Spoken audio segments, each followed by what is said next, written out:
quelques passages de la parole de Dieu, et surtout un mot qui m'est venu ce soir lorsque je savais que je devais apporter un conseil, quoi. Voilà, donc ce mot, c'est celui-ci. Est-ce le temps? Est-ce le temps? C'est une question qu'un homme de Dieu a posée à un homme particulier et dans un temps particulier. Cette question a été posée à un homme qui s'appelait Géasi. Géasi se trouve dans le deuxième livre des rois, au chapitre 5, et surtout dans l'histoire qui lui est arrivée à lui, c'est au verset 1. L'histoire est vite relatée, c'est parce que c'est l'histoire qui a fait poser cette question, c'est lorsque Élisée, l'homme de Dieu, a été le moyen de bénédiction pour Naaman, le Syrien, et après avoir été béni, libéré de sa lèpre, nous connaissons l'histoire que Naaman a voulu, en un mot, donner de l'argent, faire un présent à Élisée. Élisée a refusé. Élisée n'a pas voulu. Et ensuite, donc, l'histoire vient que le serviteur d'Élisée, qui s'appelait Géasi, lui a entendu ça. Et comme on dit souvent, c'est pas tombé dans l'oreille d'un sourd. Malheureusement pour lui, il a prêté attention à ça, et voilà ce qui est arrivé. C'est pour là que la question après elle vient. Et je vous lis l'histoire. Lorsque Naaman quittait Élisée et qu'il fut à une certaine distance, alors j'ai souligné ça. Pourquoi il y a eu ce problème? C'est parce qu'il y a eu une certaine distance. Après, donc, lorsqu'il a quitté Naaman, Géasi, serviteur d'Élisée, homme de Dieu, dit en lui-même, il se dit en lui-même, voici, mon maître a ménagé Naaman, ce Syrien, en n'acceptant pas de sa main ce qu'il avait apporté. L'Éternel est vivant, je vais courir après lui et j'en obtiendrai quelque chose. Et Géasi courut après Naaman. Naaman, le voyant courir après lui, descendit de son char pour aller à sa rencontre et lui dit, tout va-t-il bien? Et il répondit, tout va bien. Mon maître m'en va te dire, voici, il vient d'arriver chez moi 2 hommes, gens de la montagne d'Éphraïm, d'entre les fils des prophètes. Donne pour eux, je te prie, 1 talent d'argent et 2 vêtements de rechange. Naaman dit, consent à prendre. Bien sûr, il était prêt à donner beaucoup. 2 talents, il le pressa, et il serra 2 talents d'argent, 2 sacs et 2 habits de rechange.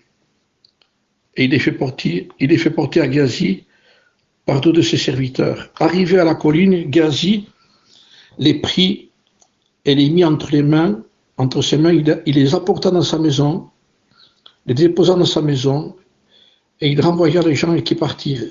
Puis, il alla se présenter à son maître. Et là vient cette question, et Élisée lui dit, d'où viens-tu, Géasi? D'où viens-tu, Géasi? Je voudrais vous dire que ce que vous savez, de toute façon, nous savons que la Bible dit que ces choses ont été écrites pour notre instruction, afin que nous n'ayons pas de mauvais désirs comme nous en avons eu. C'est-à-dire que celui qui lit l'Ancien Testament se rend compte qu'il y a des gens qui ont failli. Ce sont des histoires où un homme a failli ici. Nous en connaissons l'histoire, puisque plus tard la lèpre de Naaman s'est attachée à Géasi. Mais nous voyons de quelle façon ça s'est passé. Et si ça s'est passé comme ça, c'est parce qu'il s'est établi d'abord entre cet homme qui avait contact, ce serviteur qui vivait avec Élisée. Élisée aussi avait appris à vivre avec Élie. Donc c'était avant, Élisée, l'homme de Dieu, était le serviteur d'Élie. Tandis que la différence qu'il y avait entre Élisée et Élie, et Géasi et Élisée, c'est que Élisée avait appris à être au service de l'homme de Dieu. Et il a tout abandonné, et quand on le retrouve après, on le voit en train de de servir de l'eau sur les mains d'Élie pour qu'il se lave les mains. Il a tout abandonné pour être réellement son serviteur, mais plus tard, nous savons ce qu'il est devenu. Il est devenu le prophète qui n'a pas lâché l'homme de Dieu jusqu'à la fin pour recevoir la bénédiction de l'homme de Dieu. Mais celui-ci, donc son serviteur à lui, s'est détaché. Il a entendu qu'il y avait un intérêt, et lorsqu'il a entendu cet intérêt, il y a une distance qui s'est établie.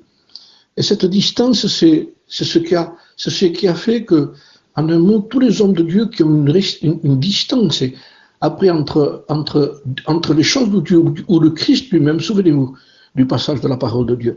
Il nous est dit que Pierre suivait de loin une pensée d'un homme de Dieu qui disait, Pierre a fait un exploit de marcher sur l'eau. Il a fait un exploit, donc il a fait un acte qui lui a permis de marcher sur l'eau. Et ensuite, il n'a pas su marcher avec Jésus sur la terre. Parce qu'il est plus facile, disait cet homme, de faire un exploit et marcher peut-être sur l'eau comme Pierre l'a fait, on peut en dire. Mais ce qui était le plus important, c'était de marcher avec Jésus. Et Pierre a suivi de loin. Et quand on suit de loin, eh bien, on arrive à prendre nos propres conseils pour les conseils de Dieu. Et cet homme a pris ses propres conseils. Et quand nous avons lu ici, vous avez remarqué que Géasi a spiritualisé sa faute. L'Éternel est vivant, je vais courir après lui et j'en obtiendrai quelque chose. Il n'a même pas réalisé, il n'a pas voulu réaliser que ce qu'il était en train de faire était charnel et il n'était pas spirituel. Mais il a voulu spiritualiser. Et quand une distance s'établit entre nous et la communion avec Dieu, je bénis Dieu pour la prière sur Zélo. Mais n'oublions pas qu'il y a une marche après, il y a une vie avec Dieu, et c'est d'être attaché avec Jésus. Nous avons besoin, non pas besoin de lui pour faire un exploit, nous avons besoin de le suivre partout, d'être avec lui, de continuer à marcher avec lui. Après Zélo, il y a encore une vie. Et demain matin, il y aura encore une vie. Et chaque jour, il y a une vie. Et le Seigneur dira toujours, suivez-moi, suivez-moi. Jésus n'a jamais dit en avant. Il a toujours dit, suivez-moi. Et nous avons besoin de le suivre. Et quand quelqu'un, vous savez, un homme Dieu disait, la foi et l'obéissance sont inséparables. La foi et l'obéissance sont inséparables. L'incrédulité et la désobéissance sont inséparables. Quand quelqu'un a la foi, il obéit. Et l'obéissance est celle-ci. Suis-moi. Et c'est en restant auprès de lui que la Bible dit que si nous marchons avec lui, nous ne marcherons pas dans les ténèbres, mais nous aurons la lumière de la vie. Entre Géasi et Élisée, il s'est établi une distance qui a fait dire, et le texte dit bien, Élisée se dit en lui-même, et là intervient son propre conseil à lui. La distance nous fait rentrer dans notre propre conseil, dans notre sagesse à nous-mêmes, dans notre propre équilibre, en disant on peut très bien équilibrer ce que Dieu dit. En un mot, est-ce que Dieu a réellement dit? Oui, Dieu a dit hier, aujourd'hui, éternellement. Il ne change pas. Et si nous voulons nous préserver de toute chute, et si nous voulons nous préserver de tout problème qui nous amènerait à avoir des problèmes après, et le problème réel, c'est de nous détacher de lui. À partir du moment où on se détache de lui, vous comprenez bien que se détacher de lui, c'est se détacher de la communion, et se détacher de lui, c'est de se détacher de la parole de Dieu.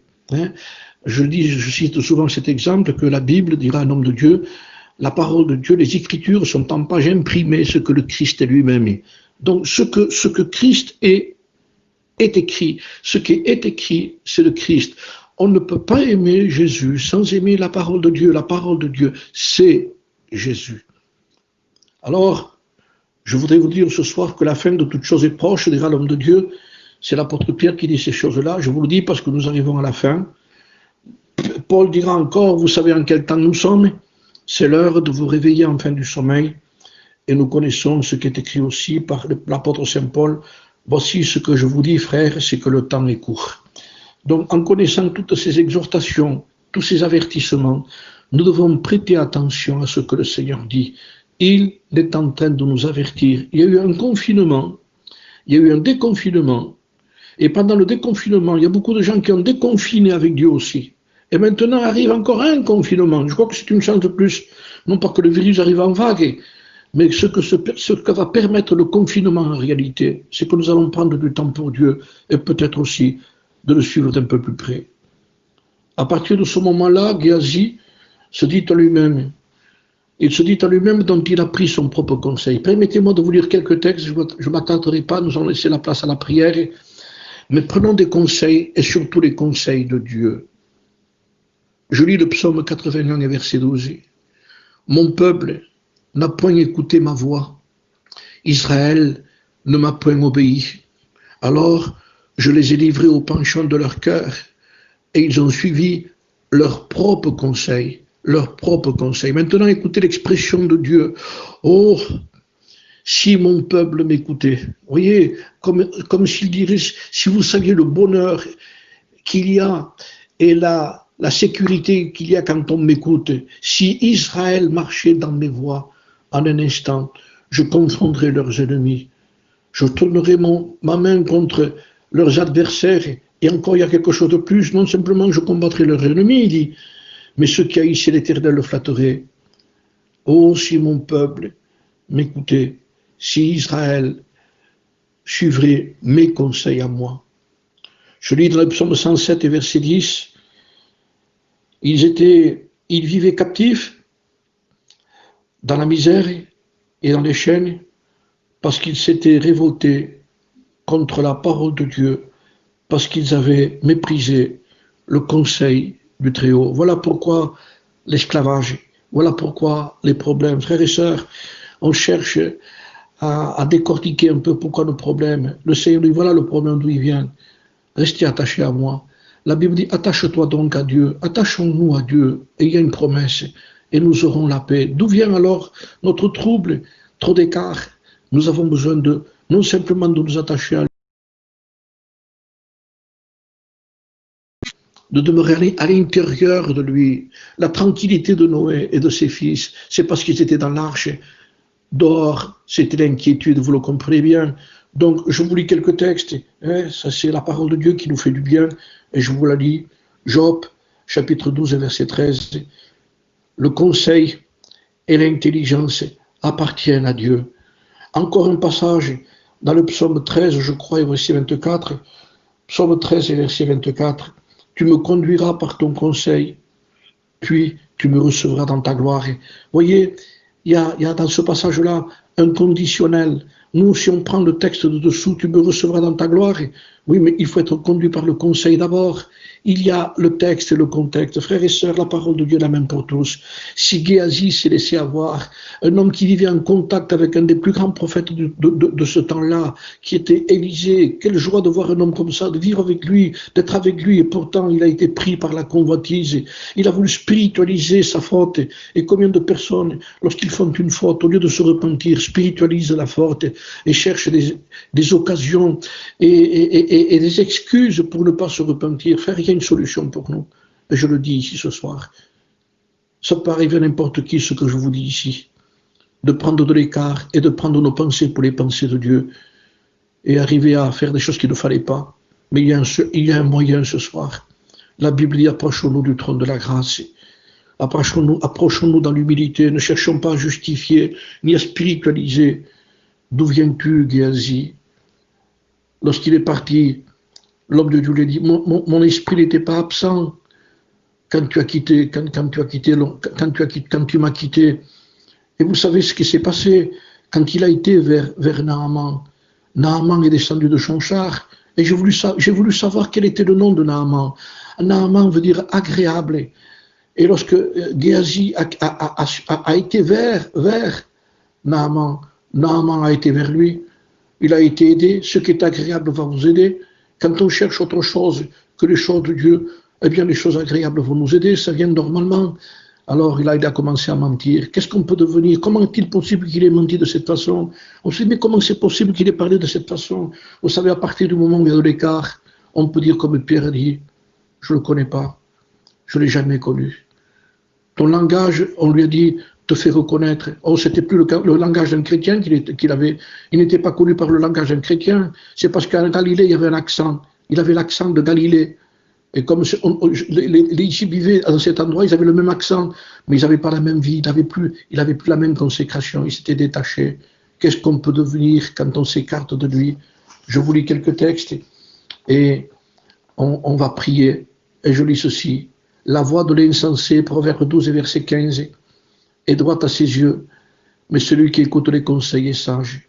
Heureux l'homme, psaume 1, qui ne marche pas selon le conseil des méchants, et qui ne s'arrête pas sur la voie des pécheurs, et qui ne s'assied pas en compagnie des moqueurs, mais qui trouve son plaisir dans la loi de l'Éternel, qui la médite jour et nuit. Nous connaissons la suite, et je bénis Dieu.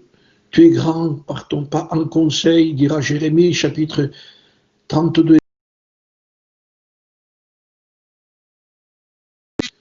Tu es grand en conseil, Jérémie, chapitre 32, et verset 19. Tu es grand en conseil et puissant en action. Ô Seigneur, sois puissant en action. Oui, mais je suis grand en conseil. Vous comprenez bien que ça se lie ensemble, ça va ensemble. On ne peut pas prendre un texte. Il y a un texte qui dit que Dieu n'existe pas. Vous voyez, donc la Bible se contredit. Mais si vous prenez le texte avec le contexte, c'est l'insensé dit que Dieu n'existe pas. Quand la prudence fait défaut, le peuple tombe. Et le salut est dans le grand nombre de conseillers. Nous voulons remercier les dieux pour les conseils de Dieu et surtout aussi pour l'avertissement de ce soir. Ne nous écartons pas de lui. Bien au contraire, approchons-nous encore davantage de lui. D'où viens-tu, Géasi? Et là, intervient ce mot. Et nous finissons par cette parole. Est-ce le temps? Mais Élisée lui dit, mon esprit n'était pas absent lorsque cet homme est descendu de son char pour venir à ta rencontre. Alors écoutez ce mot. Est-ce le temps de prendre de l'argent? Est-ce le temps de prendre des vêtements, puis des oliviers, des vignes, des brebis, des bœufs, des serviteurs, des servantes? Ça veut dire, tu vas pas t'arrêter après. Si tu commences avec ça, il n'a pas pris des bœufs, il n'a pas pris des oliviers, il a pris un peu d'argent, on dit, c'est pas grand-chose ça.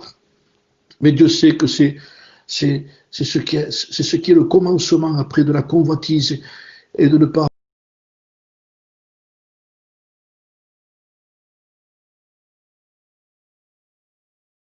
la piété avec le contentement. Dieu sait de quoi nous avons besoin. Notre Père sait et nous savons qu'auprès de lui, nous allons être rassasiés et nous allons voir de grandes choses. Alors, je termine par ces mots. Est-ce le temps? Est-ce que c'est le moment, frère? Nous avons la nourriture, Paul se limitait à ça. Vous avez la nourriture et le vêtement. Cela suffit.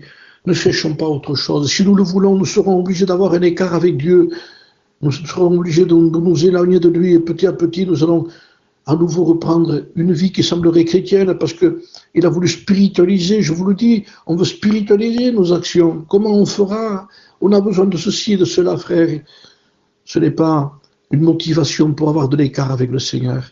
Approchons-nous de lui ce soir, humilions-nous devant lui et reprenons notre véritable vie de communion qui va plus que zélo, mais dans une intimité profonde avec le Seigneur dont nous avons besoin. Sa parole est là pour nous avertir. Que Dieu vous bénisse.